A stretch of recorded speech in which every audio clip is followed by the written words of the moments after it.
출애굽기 계속 오늘 좀 강의를 합니다. 지금 불가항력적인 은총은 강의가 사실상 지난주에 종료가 됐고요. 오늘 조금 보완적인 차원에서 하나님의 의약 부분 그거 좀 마무리를 하고 이제 다음 주부터는 견인교리에 대해서 마지막 순서로 견인교리에 대해서 공부를 하도록 합니다. 출애굽기 2장 한번 보시기 바랍니다. 본문에 2장 23절에 보시면은 여러 해 후에 애국 왕은 죽었고 그렇게 되어 있습니다. 자, 모세가 몇 년 동안 피신에 있었습니까? 40년. 40년 동안. 40년 동안 뭐겠죠? 피신한 동안에.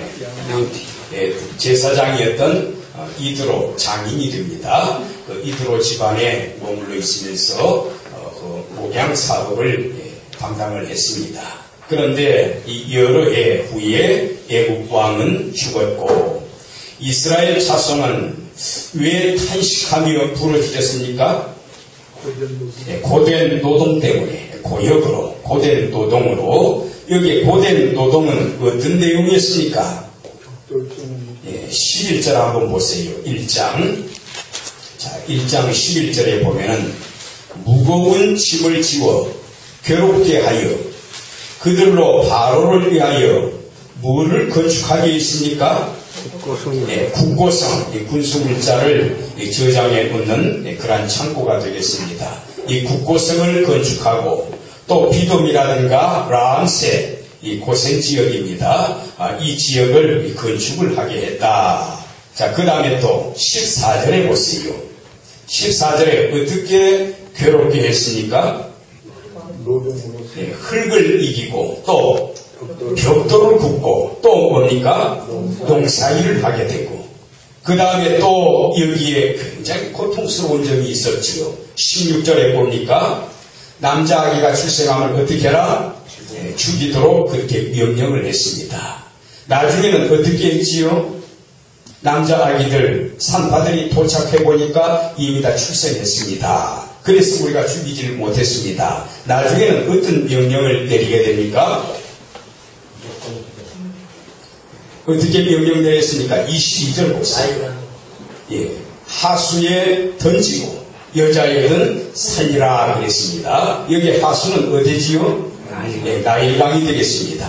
항상 성경을 읽고 성경 본문 가운데에서 답변을 하는 그 습관을 가져야 됩니다. 질문하면은 그냥 이렇게 딱 생각에 잠기는 그런 자세 취하면 안 돼요. 즉시 어떻게 해야 됩니까? 질문 떨어지면 눈이 바로 성경으로 봐야 됩니다. 성경에서 답을 찾아가지고 설명하는 거예요. 꼭 그 습관을 들이시기 바랍니다. 어떤 분들은 본인이 상상해가지고 생각을 해가지고 이렇지 않을까요? 답변을 해요. 제가 질문할 때는 상당수의 질문이 그 본문에서 찾을 수 있는 답, 그 내용으로 해서 질문을 합니다. 자, 다시 23절로 돌아옵니다. 2장 23절에 이스라엘 자손은 고된 노동으로 인하여 탄식하며 우리말에 탄식했다고 되어 있는데 히브리 원어에 보니까 아나크라는 단어로 되어 있는데 동사입니다. 한숨을 짓는다, 신음하다. 우리식으로 좀 표현하자면 꿍꿍 앓는 거예요. 힘이 들어가지고 너무 힘이 들어가지고 부르짖는 그런 장면입니다. 자, 24절에 아까 그 부르짖는 소리 이거를 뭐라고 표현을 했습니까? 24절에서는 동의어를 써가지고 고통속이라고 했어요. 못 살겠다, 죽겠다 쿵쿵 앓으면서 힘들어하는 소리입니다. 거친 숨소리 연상하시면 됩니다. 그 고통소리를 들으시고 아브라함과 이삭과 야곱에게 세운 뭘 기억하셨습니까? 언약을 기억하셨다. 그 언약을 기억하셨다. 여기 그의 언약은 누구의 언약입니까? 하나님의 언약이, 그들의 언약이 아닙니다. 잘 보셔야 돼요, 문장을. 아브라함, 이삭, 야곱이니까 만일에 이 언약이 이스라엘 조상 아브라함하고 이삭하고 야곱에게 세운 언약이었다면 뭐라고 표현을 해야 옳지요? 그 언약이 아니라 그들의 언약이라고 해야 됩니다. 여기에 왜 그 언약이라고 3인칭 단수를 썼으니까, 소유격을 썼으니까 하나님의 언약이기 때문에, 그래서 그의 언약이에요. 조상들의 언약이 아닙니다. 그의 언약이라. 그래서 25절에 뭐라고 있습니까? 하나님이 이스라엘 자손을 어떻게 하셨고 돌보셨고, 하나님이 그들을 어떻게 하셨더라? 기억하셨더라. 옛날 번역에는 이스라엘 자손을 권념하셨더라. 권념이라는 것은 보살펴서 생각을 한다는 그런 뜻입니다. 옛날 말은 조금 어려웠는데 이번에 개역 개정에 좀 쉽게 자상하게 번역이 된 편입니다. 자, 그러면 이 언약이라고 할 때에 우리가 전에 그런 내용을 한번 공부한 적이 있습니다. 이 헬라어로 번역을 할 때에 이 언약이라는 단어가 크게 두 가지로 번역이 돼요. 히브리어로서는 베리트라는 단어입니다. 베리트. 그런데 이 단어가 헬라어로 번역이 될 때에는 두 가지로 번역이 가능한데, 하나는 뭐가 있는가 하면은 신데케, 또 하나는 디아데케. 그냥 우리 한글로 쓸 때는 신데케, 디아데케 그렇게 표현합니다. 신데케라고 하는 것은 쉰이 뭐지요? SYN, 쉰. 함께, 더불어 그런 뜻입니다. 동시적인 걸 의미합니다. 따로따로 떨어져 있는 것이 아니라 함께 있는 상태를 표현해주는 말입니다. 그래서 함께 약속을 체결할 때는 신데케. 그래서 이것은 이렇게 생각하면 돼요.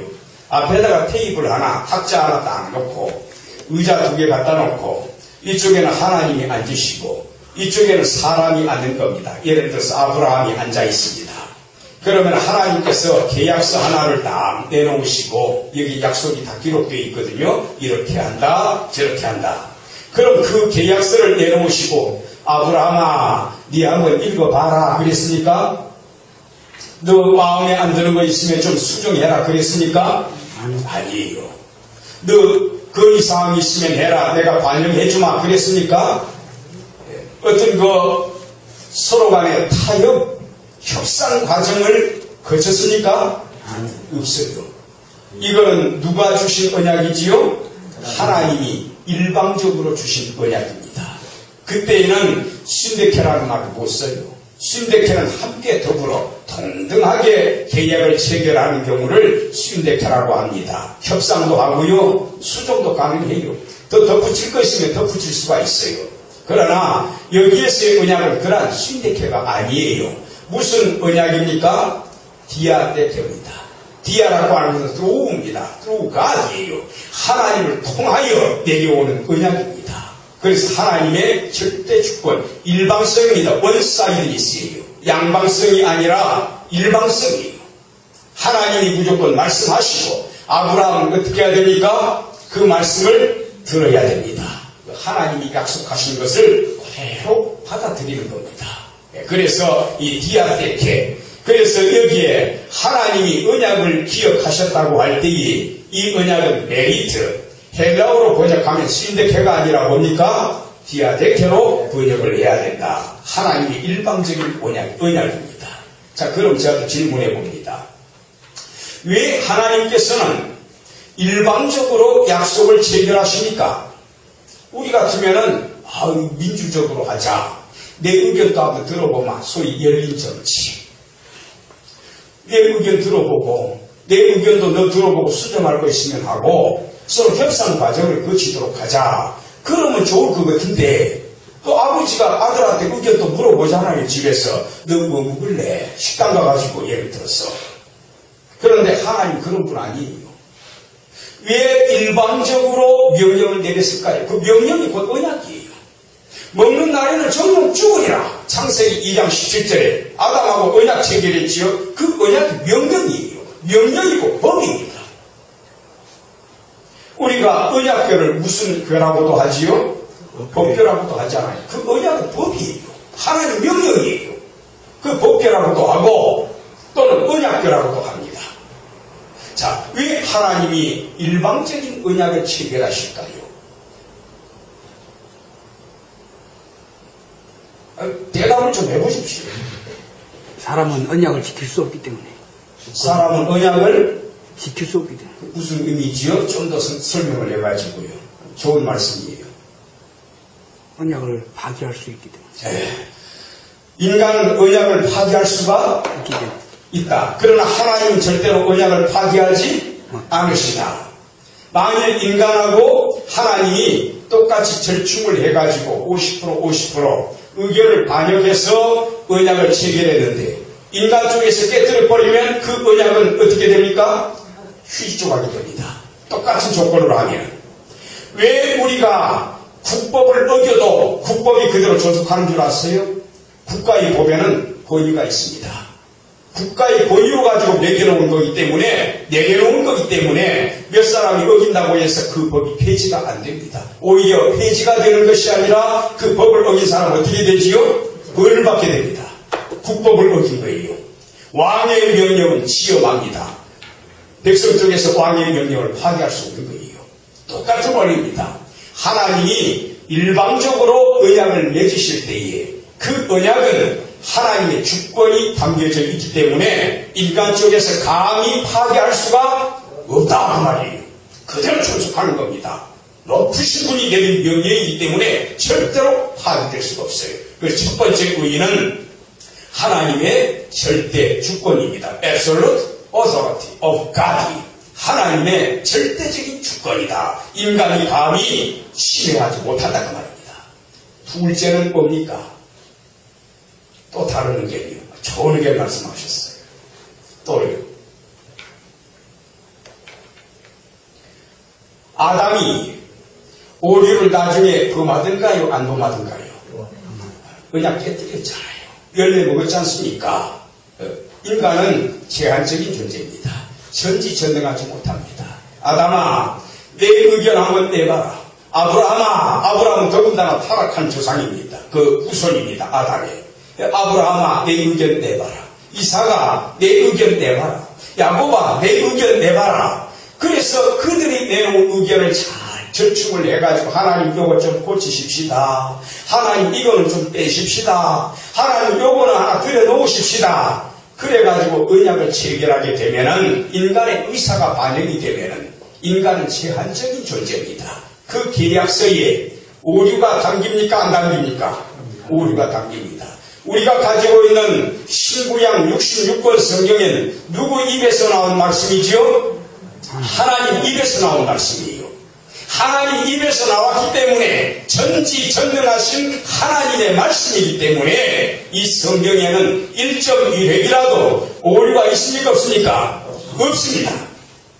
만일 인간의 의사를 한 30%쯤 반영하면은 성경에 오류가 있게 됩니다. 그건 성경이 아니에요. 하나님 말씀이 아니라 하나님과 인간의 말씀이 되어버립니다. 그러나 전지전능하신 하나님이 말씀하셨기 때문에 전혀 오류가 없습니다. 하나님만이 오류를 안 범합니다. 천사도 오류를 범합니다. 사탄이 어떻게 했지요? 본래 천사잖아요. 하나님 배신해가지고 자기 지위를 지키지 않고 떠나버린 존재 아닙니까? 자기 졸개들을 이끌고서. 오류를 범하지 않는 것은 오로지 누구뿐입니까? 성삼위 하나님뿐이십니다. 그래서 둘째 이유는 이 성경의 무호성을 위해서 하나님의 언약에 추월하고 털끝만큼이라도 오류가 담기면 안 된다 그 말입니다. 이해되셨지요? 그 다음에 세 번째, 이미 설명이 됐습니다만, 첫 번째는 하나님의 절대 주권, 임금을 쉽게 보면 안 됩니다. 하나님 말씀하실 때에는 그 앞에서 무릎 꿇어야 됩니다. 둘째, 무호성입니다. 세 번째, 아무 오류가 없고 하나님의 절대 주권으로 맺어져 있기 때문에 파기할 수 있습니까? 없습니까? 파기 불가능합니다. 영원성, 이터너티, 영원성을 갖게 됩니다. 하나님 말씀은 1.1획이라도 땅바닥에 떨어지지 않습니다. 그대로 살아있는 말씀이에요.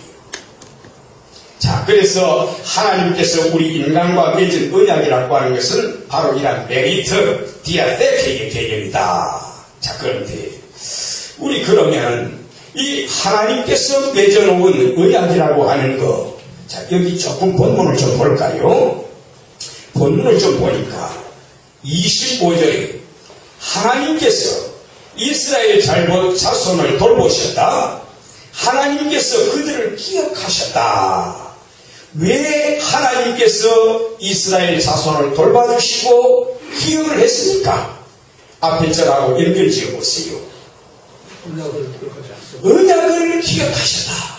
그러면 23절에 부르짖는 소리가 하나님께 상달한지라. 이 부분은 어떻게 하시랍니까? 뒤집어 설명해 보겠습니다. 이스라엘 백성이 부르짖지 않았더라도 하나님께서 25절에 돌보시고 기억하셨을까요? 빨리 답변하십시오. 예, 기억하십니다.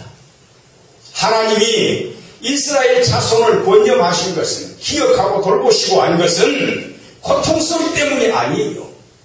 100% 이유는 뭡니까? 하나님이 그들의 조상들하고 주권적으로 아무 오류 없이 파기할 수 없는 언약으로 맺어놓은 그 약속 때문에 그런 거예요. 부르짖기 때문이 아니에요. 설사 이들이 제 가정법을 써가지고 부르짖지 않았더라도 하나님은 뭘 기억하고 계시니까 한순간도 안 잊어먹습니다. 아브라함과 이삭과 야곱에게 체결해놓은 뭡니까? 언약을 기억하시는 분이에요. 그걸 지키시는 분. 우리 지난번에 공부했잖아요. 왜 하나님은 언약을 체결하시지요? 어떤 속성이 있으니까 가능하죠? 엘샤다이. 왜 그 언약은 절대로 파괴되지 않고 계속 유효하지요? 하나님은 나를 안 떠나고 늘 옆에서 나와 함께 계시기 때문에 그 언약 기억하고 계십니다. 그 다음에 하나님은 어떤 분이시기에 끝내 그 언약을 달성하시지요? 여호와 하나님이시기 때문에. 내가 그래서 여호와로는 나 알리지 아니했고 니네 조상들한테 뭐로 알렸느니라? 전능하신 하나님으로 나타나느니라. 그러나 이제는 내가 여호와로 너희에게 나타나서 너희를 떼어내고 너희를 건져내고 너희를 구원해낼 것이다 그 말입니다. 그 언약을 성취할 때는 야훼가 되는 거예요. 기억나시지요? 한 주에 공부했어요. 자, 그러면은 우리 의대를 좀 잠깐 보시고 하면은 레위기랑 출애굽기 먼저 보십시다. 3장 15절 보세요. 자, 출애굽기 다음 장 15절 말씀. 15절 14절에는 하나님 누가 보냈다고 할까요? 스스로 있는 자가 보냈다고 해라. 언약을 성취하시는 하나님입니다. 15절 보십시다. 이어서 하나님이 또 모세에게 이르시되 너는 이스라엘 자손에게 이같이 이르기를 나를 너희에게 보내신 이 아까 14절에 스스로 있는 자입니다. 여호와입니다. 보내신 이는 너희 조상의 하나님 곧 누구냐? 아브라함의 하나님, 이삭의 하나님, 야곱의 하나님 여호와라 하라. 왜 여기에 아브라함, 이삭, 야곱이 나오니까? 왜 그럴까요? 예, 하나님이 왜 이들의 이름을 들먹이신 겁니까? 그들과 뭘 체결했기 때문에? 언약을 체결했기 때문에. 400년 전쯤에, 400~500년 전쯤에 언약을 체결하신 거예요. 그 언약을 기억하셨다라는 그런 의미가 됩니다. 또 6장 5절 한번 펴보세요. 6장 5절에 자, 6장 5절에 이제 애굽 사람이 종을 삼은 이스라엘 자손의 신음을 듣고 나의 언약을 기억하노라. 단순하게 신음소리만이 아닙니다. 그들의 조상과 체결해 놓은 그 언약, 이 부분도 한번 보십시다 하는 의미에서 부가적으로 살펴보는 거예요. 시편 105편 보십시다. 이번에 시편 105편 시편 105편에 보십시다. 8절 한번 보세요. 시편 105편 8절. 자, 제가 읽어봅니다. 그는 그 언약 곧 천대에 명하신 말씀을 언제까지 기억합니까? 영원히 기억하신다. 파기되지 않는 법이에요. 그런데 영원히 기억하라. 하나님의 절대 주권으로 맺어진 메리트, 디아테케를 영원히 기억한다. 9절에 보십시다. 누구 이름이 나옵니까? 예, 그들의 조상, 아까 말씀을 드렸던 하나님은 그 언약을 기억하는 거예요. 안 잊어먹어요. 그래서 430년 딱 채웠을 때에 하나님이 이스라엘 백성을 찾아가신 거예요. 이것은 아브라함에게 하신 언약이며 이삭에게 하신 맹세이며 맹세는 반드시 지켜야 됩니다. 야곱에게 세우신 율례 곧 이스라엘에게 하신 어떠한 언약이다? 영영한 언약이다. 잊어먹지 않는 언약입니다. 절대로 파기될 수 없는 언약이에요. 이 파기될 수 없는 언약, 영원토록 기억하시는 언약이기 때문에 바로 이러한 언약의 근거에서 이스라엘 백성을 애굽에서 어찌하셨다? 구원해내셨다. 해방시키셨다. 하나님은 언약의 하나님이십니다. 예수님 오시기 이전에 언약을 통틀어서 뭐라 그러지요? 그 기록된 것을 구약이라 하잖아요. 예수님 오실 때부터 새롭게 약속된 구약에 근거해서 구약이 모형이면 신약은 모형입니다. 그 새로운 약속을 뭐라고 하죠? 통틀어서 신약이라고 하잖아요. 뉴 테스타먼트예요. 구약은 올드 테스타먼트예요. 맹세의 개념이에요. 약속의 개념이에요. 자, 그 다음에 또 의대를 보시는고 하면은 하나님의 맹세에 대해서 또 한번 좀 더 보십시다. 자, 89편 같은 시편입니다. 89편 34절입니다. 89편의 34절. 이 대목은 지금 다윗 임금하고 맺은 언약을 가리키는 장면인데 그 대목을 한번 보십시다. 자, 34절에 누구의 언약을 파하지 아니하며 나의 언약. 1인칭 단수 소유격입니다. 우리의 언약이라고 나타나는 부분이 없어요. 전부 다 하나님 쪽에서 말씀하실 때는 내 언약이라고 합니다. 우리들의 언약이라고 하는 부분은 없습니다. 내 언약이라. 1인칭 단수 소유격. 하나님께 속해 있는 언약입니다. 여기에 언약은 어떤 언약입니까? 내용이 저 29절에 하늘 쳐다보면 안 되고 어디 쳐다보라 그러셨죠? 성경을 쳐다보라 그랬습니다. 제 본문 가운데 다 할 수 있는 거. 천장 쳐다보면 계세요. 좀 전에 29절에 그 후손을 영구하게 하며 그 왕 위를 하늘의 날과 같이 할 것이다. 누구에 의해서 성취가 됐지요? 누가복음 1장 31절 이하에 예수 그리스도에 의해서 성취가 됩니다. 영원토록 야곱의 집에 뭐 하리로다? 왕노릇 하리로다. 예, 기억하실 겁니다. 그래서 34절 다시 내 언약을 어떡하지 아니하며 하지 아니하며. 왜 하나님의 언약은 깨끗어지지 않습니까? 아까 세 가지. 하나님의 절대 주권으로 맺어지고 왕이 명령 내렸다가 취소하면 안 됩니다. 죽여라 했으면 끝까지 죽이는 거예요. 죽여놓고 왕이 장대 후하게 치러줍니다. 그 명령한 것도 드려요. 인장 반지 한번 찍어버리면 그걸 끝나는 겁니다. 하나님도 마찬가지예요. 왕은 오류를 범하지만 하나님은 오류 범하지 않습니다. 자, 또 하나는 뭡니까? 무엇은 오류가 없기 때문에 영원한 거예요. 오류투성이면은 휴지통에 들어가야 됩니다. 하나님의 입에서 나온 것은 오류가 없습니다. 셋째 뭡니까? 영원성입니다.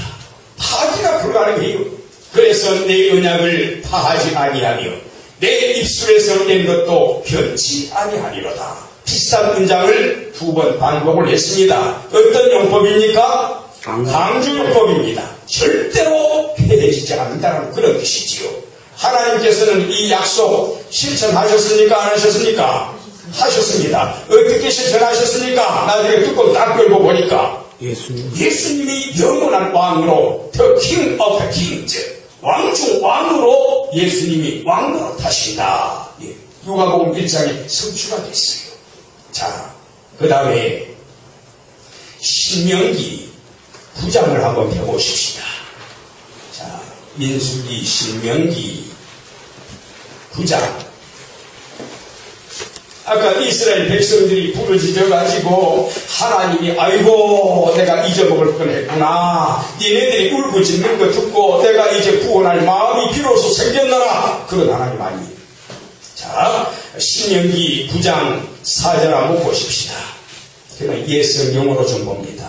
너희 하나님 여호와께서 그들을 내 앞에서 쫓아내신 후에 가나안 원주민들이 심중에 이르기를 나의 의로움을 인하여 우리 이스라엘 사람들의 의로움을 인하여 여호와께서 나를 이 땅 젖과 꿀이 흐르는 가나안 땅으로 인도하여 들여서 그것을 얻게 하셨다 하지 마라. 은감생이신 꿈에도 그렇게 생각하지 마라 그 말입니다. 실상은 이 민족들의 악함을 인하여 가나안 족속들이 악했다 그 말입니다.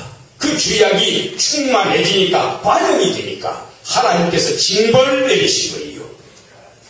여호와께서 그들을 내 앞에서 쫓아내시니라. 5절에 너가 가서 그 땅을 얻으면 이 가나안 땅을 얻으면 너희의 의로움을 인함도 아니며 내 마음이 정직함을 인함도 아니며 이 민족들의 악함 가나안 칠족속들의 악한 모습 내 하나님 여호와께서 그들을 내 앞에서 쫓아내심이라.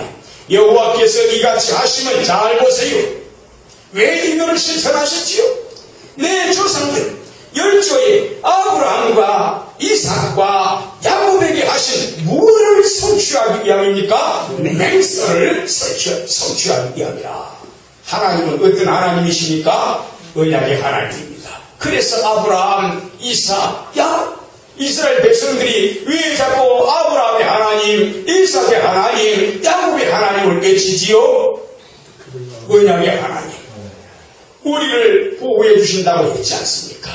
우리를 영원토록 살려주신다고 했지 않습니까? 우리의 하나님이 되시마 하지 않으셨습니까? 우리 조상들에게 하신 그 약속을 기억하시고 비록 우리가 지금 범죄했지만은 우리를 사하시고 받아들여 주시옵소서. 그 약속을 실천해 주시옵소서. 그런 의미에서 아브라함과 이삭과 야곱을 찾는 거예요. 이해가 되셨습니까? 예.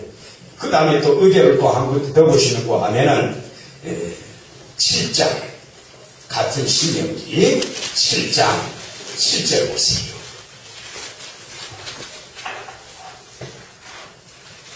6절부터 보는 게 좋겠네요.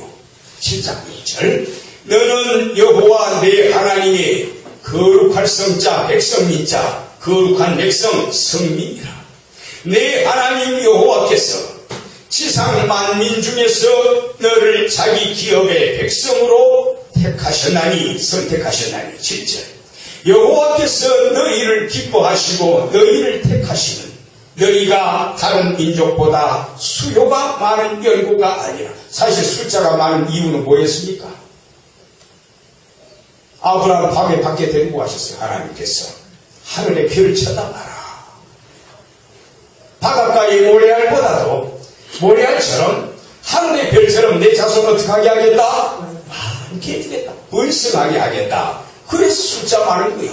이들이 잘나서 숫자가 많은 거 아닙니다. 너희는 모든 민족 중에 가장 적으니라. 또 예상했잖아요. 숫자가 많으면 뭐합니까?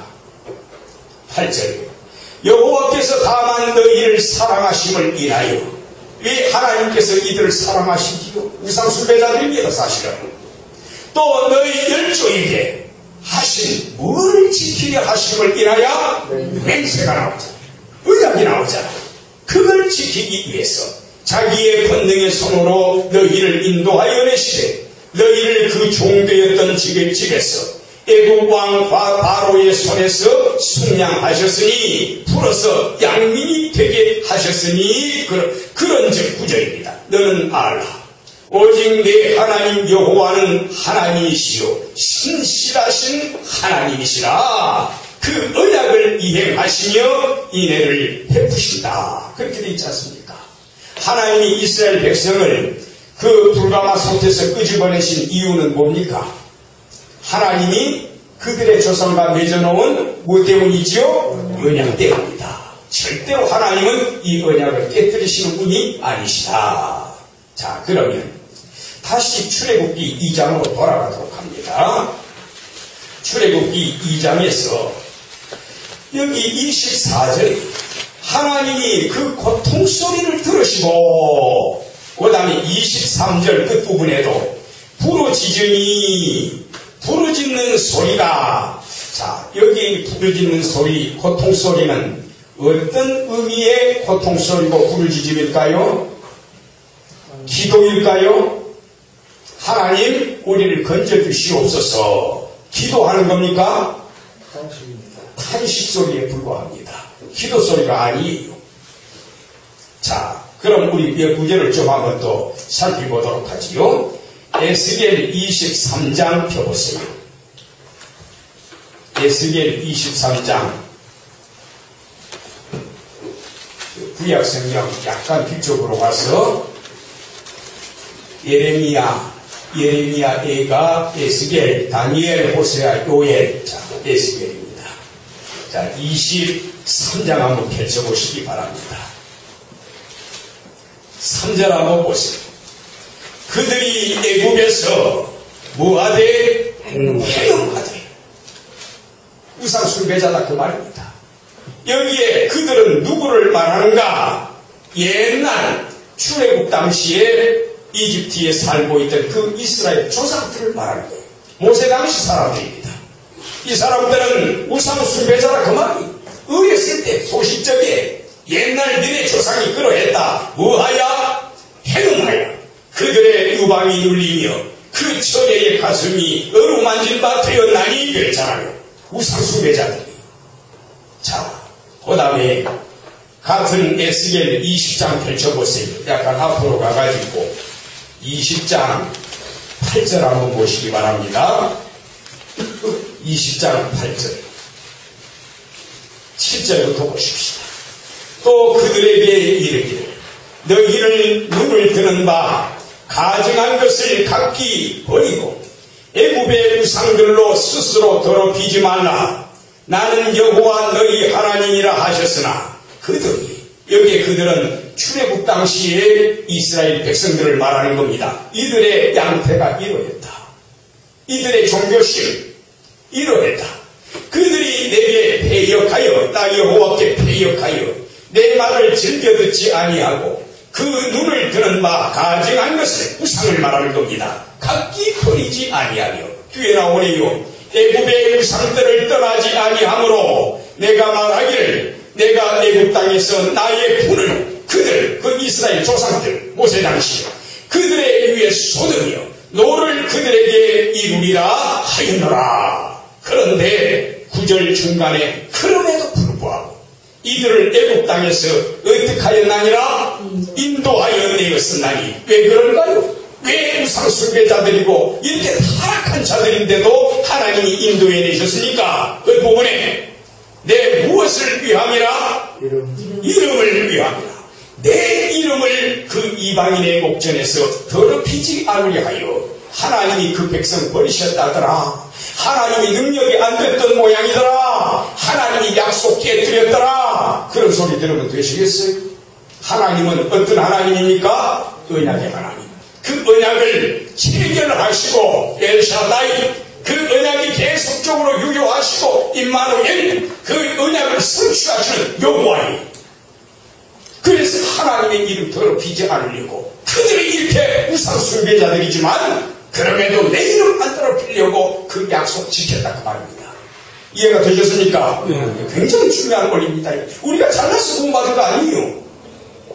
우리 하나님이요 성령 감동시켜가지고 예수님 원하게 끝까지 만드신다면 나는 지옥 가는 사람입니다. 하나님이 선택하신 백성이기 때문에 창세전에 이미 태어나지도 않은 만들어지지 않은 우리한테 약속했어요. 길동이 너 내가 구원하마. 창세전에 약속하는 거예요. 그래서 그 약속을 지키시는 겁니다. 성령 보내셔서 아버지라 하나님 부르게 하시고 또 예수님을 주님이라 부르게 하시고 예수님과 아버지를 고백하는 우리한테 뭘 주셨습니까? 요한복음 17장 3절에 영생을 주셨잖아요. 영생은 예수님과 그를 보내신 자 하나님 아버지지요 아는 것이니라. 그래 나오잖아요. 고린도전서 12장 3절에 성령으로 아니하고는 예수를 주님이라 고백 못한다고 되어 있어요. 갈라디아 4장 6절에 그 아들의 영을 우리 마음 가운데 보내사 아빠 아버지라 부르게 하셨나니라. 하나님은 성령님을 보내서 하나님 고백하고 예수님 고백하고 그래서 영생을 얻도록 하셨습니다. 창세전에 선택하신 언약이 있기 때문에 그 언약 파괴하기로 하나님은. 한 번 선택하신 백성은 끝까지 구원합니다. 다음 시간에 공부하게 될 무슨 교리지요? 견인교리예요. 견인교리. 하나님 무서운 분입니다. 언약 절대로 안 깨뜨리는 분입니다. 자, 그 다음에 20장 18절 보세요.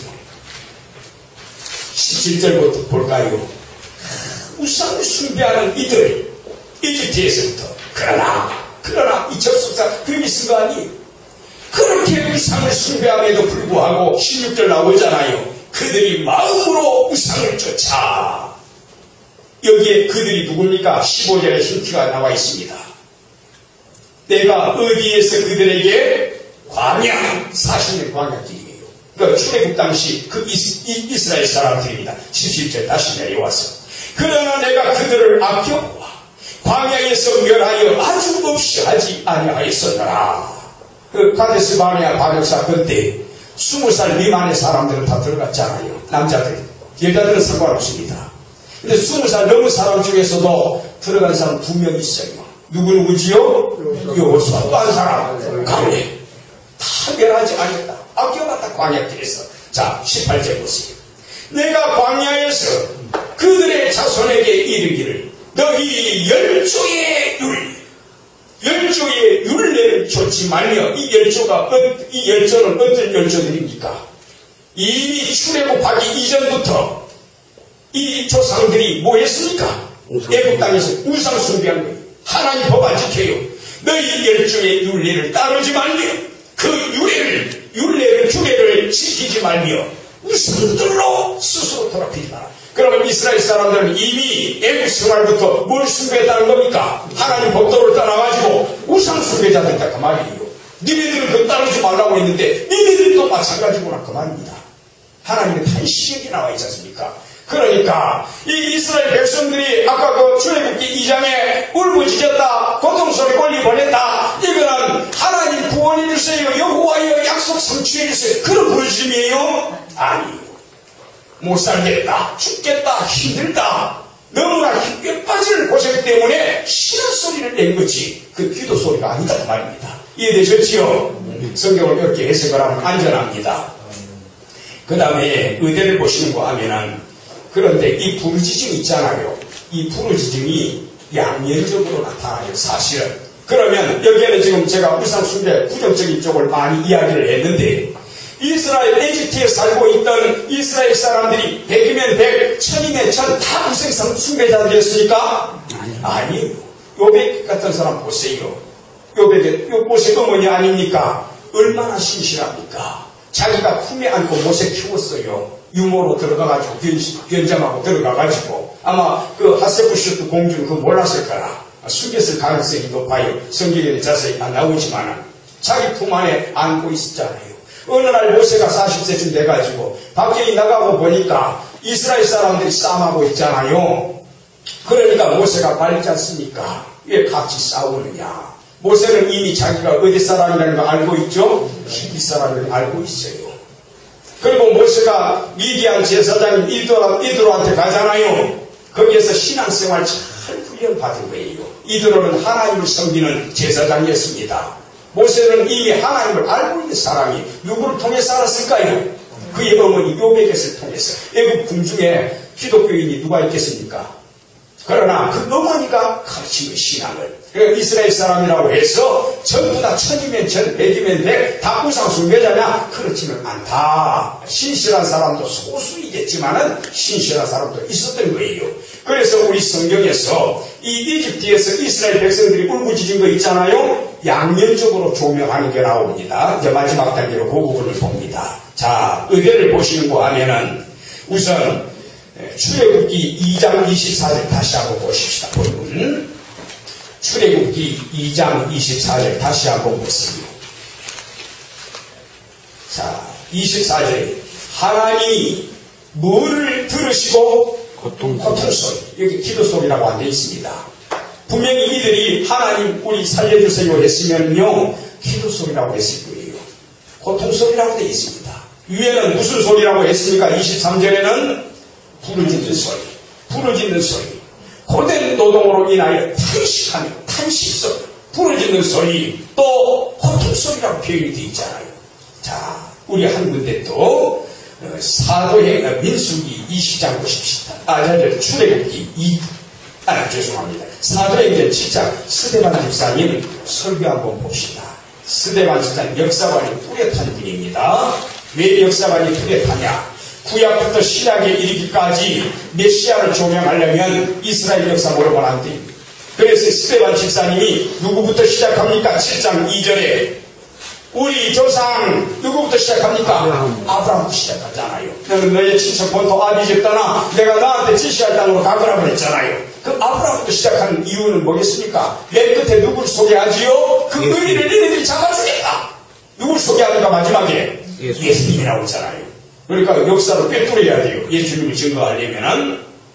자, 그런데 그 중에서 의대를 보시노 하면은 34절 보세요. 34절. 33절부터 볼까요? 모세가 하나님 만났어요. 그 가시떨기나무 기억하실 겁니다. 내 발에 실을 벗으라. 33절. 너 섰는 곳은 거룩한 땅이니라. 내 백성이 애굽에서 괴로움 받음을 내가 정령히 보고 그 무슨 소리를 듣고 한식소리. 기도 소리예요? 한식소리. 고통스러워서 부러지는 소리를 듣고 내가 저희를 구원하려고 내려왔노니 지금 내가 너를 애굽으로 보내니라. 애굽의 이스라엘 사람들한테 알려라 그 말이에요. 자, 그 다음에 의대를 보는 거 아니. 이번에는 민수기 20장 보십시다. 자, 민수기 20장. 신명기 바로 앞에 있습니다. 민수기 20장 16절을 한번 보세요.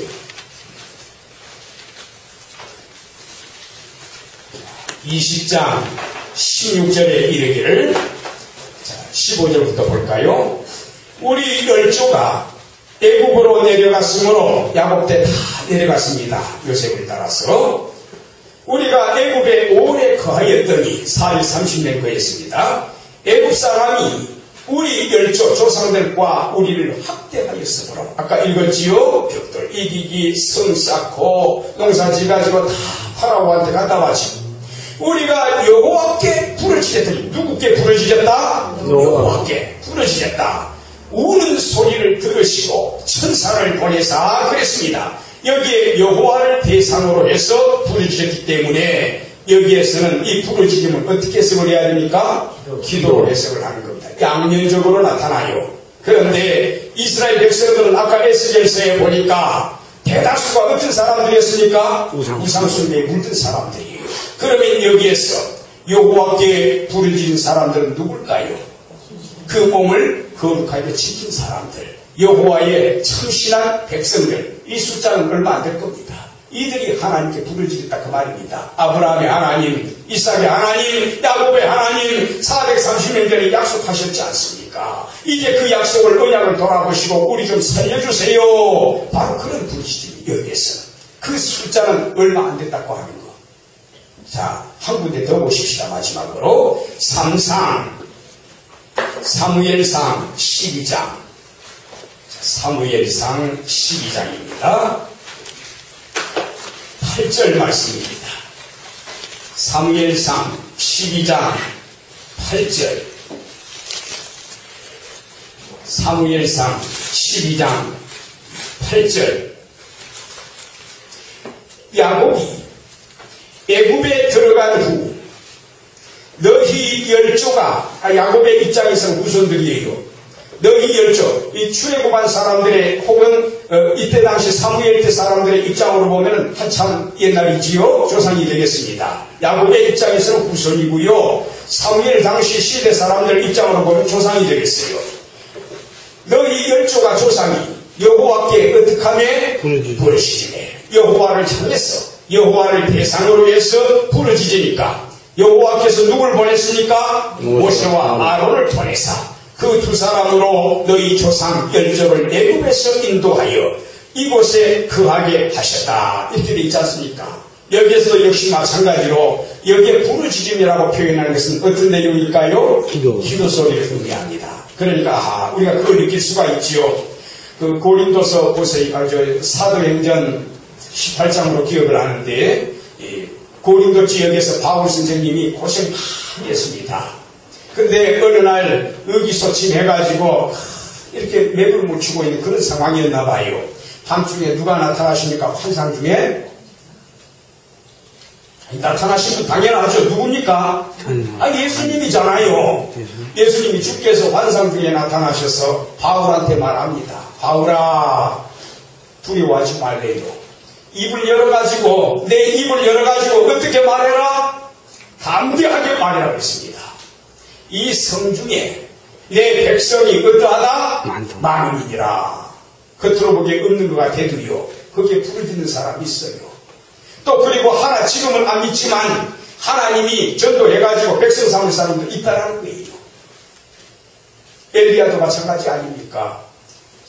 로뎀나무 바랄 광야까지 내려가가지고 축제사자 아합을 피해서 내려가가지고 이만하면 조카오니 차라리 내 죽여주세요. 그러니까 하나님이 뭐라고 하던가요? 이스라엘 땅에도 몇 명 있다? 7,000명 있다 그러잖아요. 그리고 우리 사람들하고 다른 거예요. 여기 이스라엘 백성들이요, 이집트 땅에서 타락한 것처럼 보였어. 아까 에스겔에 나오는 것처럼 전 우상 숭배에 찌들은 사람처럼 보였어도요, 그 가운데 누가 있습니까? 우리도 모르는 가운데 하나님의 신실한 백성들이 있다라고 하는 것. 그들이 하나님의 뿌리가 되는 겁니다. 이들의 기도를 하나님이 또한 들으셨다는 의미예요. 그래서 이 이집트 땅에서 부르짖음이라는 것은 양면적, 동전의 양면체로 나타난다. 한 면은 죽겠다, 못 살겠다, 힘들어서 외치는 소리. 또 하나는 뭡니까? 신실한 백성들이 하나님 살려주세요, 하나님께 기도하는 소리. 이렇게 양면적으로 나타나더라. 그래서 여기까지 진도를 나갑니다. 오늘 그 중요한 주제가 뭐지요? 하나님은 어떤 하나님이다? 다른 거 잊어먹더라도 언약의 하나님, 엘샤다이로서 언약 체결하시고, 임마누엘 하나님으로서 언약이 유지가 되어지고, 또한 여호와 하나님으로서 그 약속을 성취하시는 분이시다. 우리 하나님은 절대로 그 언약을 손바닥 뒤집듯이 변개치 아니하시는 분이시다. 먹는 날에는 정령 죽으리라 했기 때문에 죽여야 돼요. 근데 그 약속 안 깨뜨렸어요. 그 약속을 깨뜨리지 않으면서도 인간을 살리셨어요. 그러려면 어떻게 하는 방법밖에 없었습니까? 자기 아드님을 사람으로 보내서 대신 죽이신 거 아닙니까? 죄의 삭은 사망이라, 먹는 날에는 정령 죽으리라. 그걸 사실은 그 저주를, 그 심판을 누가 받아버린 거예요? 예수님이 대신 받은 겁니다. 하나님은 절대로 약속을 어기지 않는 분이다. 하나님이 약속을 어기실 것 같았으면 예수님 죽이지도 않았습니다. 약속을 안 깨뜨리기 위해서 내 대신에 예수님 죽이신 거 아니에요. 하나님은 언약의 하나님이시다. 아멘. 사랑의 하나님 아버지, 오늘도 저희에게 언약의 하나님을 가르쳐 주시니 감사합니다. 우리 인간은 솔직히 하루에 10번, 100번 손바닥 뒤집듯이 약속을 많이 변개합니다. 하오나 우리 하나님은 너무너무 신실한 분이시기에 절대로 그 약속을 파기하지 않는다고 배웠습니다. 하나님, 우리가 고통스러워서 힘들어할 때에 하나님 내 곁에 안이 계시는가 보면 뒤에서 나를 밀어주고 계시고, 또 앞에서 이끌어 주시지 않는가 쳐다보면 앞에서 여전히 나를 끌고 가시는 분이시고, 나의 왼쪽과 오른쪽에서 호위하시며 이끌어 가시는 하나님이심을 고백합니다. 우리가 느끼지 못하는 것뿐이고 우리의 믿음이 연약해진 것뿐이지, 하나님은 변함없이 나와 체결하신 언약을 기억하시고 그 언약을 지탱하시며 그 언약을 반드시 성취하실 줄로 믿습니다.